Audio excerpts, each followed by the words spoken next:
In my last coaching session with my private clients, I said to my authors that I am going to make sure that they sell more books in 2026 than ever before.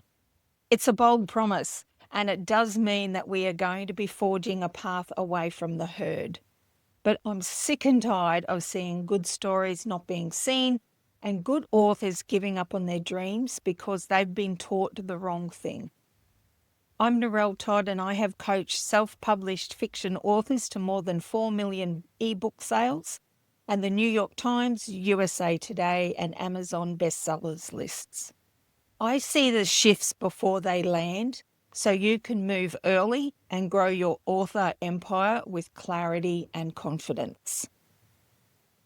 What I'm going to share with you in this video is the data that sits behind the decisions I'm making for 2026. There is real data available to us. There's platform dashboards, reader behavior reports, and distributor statistics. In this video, I want to share a clear map of where real book marketing evidence comes from. So I'm going to show you what tactics the data consistently shows are actually selling fiction books. There is a link below if you want to go deeper into building a calm, sustainable author business where we tap into this data and the instincts to grow a strong, solid six-figure author business. But for now, stick with me. I'm going to be honest here and say that I let my instincts guide me as to what tactics will work for the authors I coach.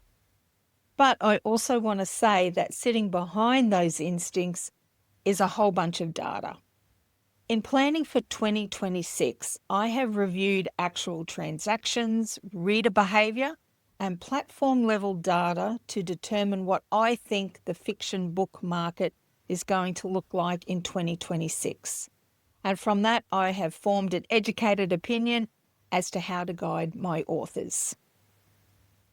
If you are anything like the authors I coach, you are tired of being invisible. You have tried 10 things that did not work and blamed yourself for all 10. But here is what the data is telling us.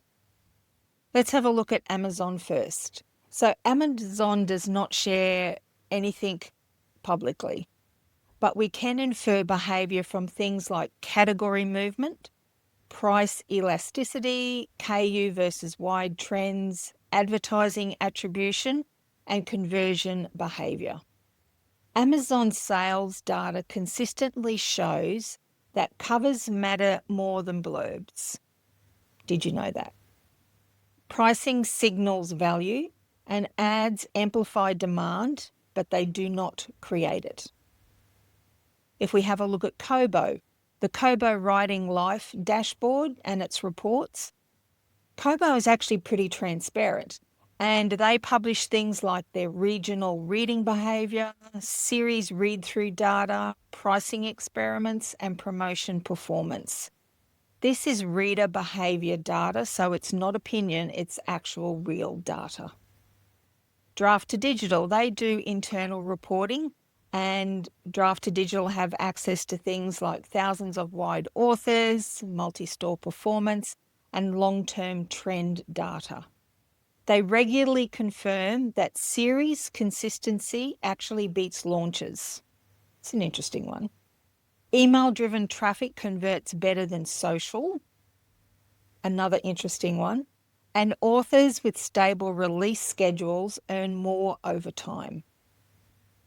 BookBub. So let's have a look at BookBub ad and email data. BookBub is one of the strongest statistical sources that we have. So they track things like the CTR across genres, price sensitivity, ad longevity, and reader buying patterns. So this is all hard ad data, not theory. And then lastly, the last place I look at is the Nielsen Book Scan.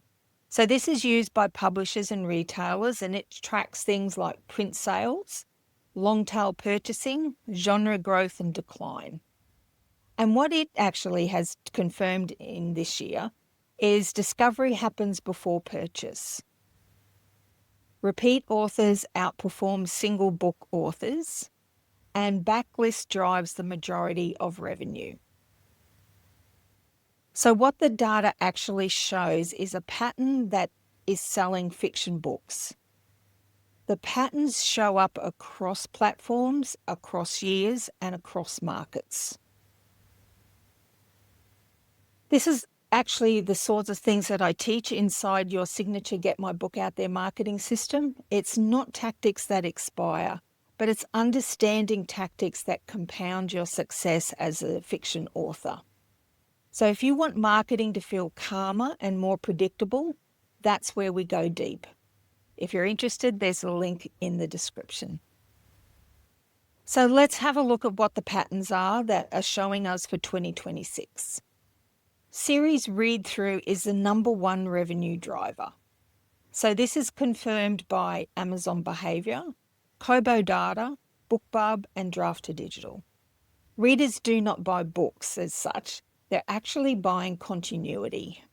So the tactics that work are strong series branding, clear reader order, a consistent tone and promise, and obvious next book pathways. Our second pattern is email traffic converts better than social traffic. So every platform has confirmed this. So with email, you get a higher intent, there's higher conversion, and there's repeat behavior, or in other words, repeat sales. From social, it's more about discovery, not necessarily conversion. It's got an unstable reach. You never quite know who you're going to reach or who you're going to connect with, who's going to actually see the content that you make. And it's very much algorithm dependent. If you're interested more on the algorithm and how we react to algorithm changes, check out the link to the video on that, which is in the description. This is why email first authors outperform social first authors. There's actually stats that show that. Our third pattern, paid ads work when demand already exists. So things like Amazon ads, BookBub ads, Meta ads all show the same thing. So ads are amplifying known demand, they reward clear targeting, and they punish vague messaging. Ads do not fix, though, weak covers, unclear genre promise, and poor series structure. This is why ads do not work is usually a product problem, not an ad problem. Our fourth pattern, pricing signals value, not desperation. So BookBub and Kobo data both show this clearly. Readers associate very low prices with low confidence. They associate free with low commitment and stable pricing with quality. Now, discounting can work, but only when it's used strategically. So you need to have some kind of strategy behind it and thought, and it's part of a plan. Only when it's part of a clear next step, and only as part of a system. Chronic discounting lowers your lifetime value of your books. So if that's something that you are doing, stop now. Our fifth pattern is the backlist sells more than the front list. Now this one does surprise a lot of people. Most authors' income comes from books written years ago. It's from consistent visibility and it's from systems, not launches. Launch spikes matter less than steady discoverability, clean funnels, and repeatable traffic sources. This is why always launching burns people out with diminishing returns. So for those of you who hate launches, this is probably a good sign that your backlist is actually where you're going to find the most amount of income with your books. Our sixth pattern is that reader experience beats platform hacks. This one shows up in all the research that I've done. So readers respond to clear covers, make sure your cover fits your genre. It's about familiar tropes, the emotional payoff, and trust in the author brand. Readers do not respond to clever algorithm tricks, complicated funnels, and constant change. And in actual fact, algorithms follow the readers. It's not the other way around. So keep that in mind. Is there a single perfect author marketing database out there? No. And that's why this is so important.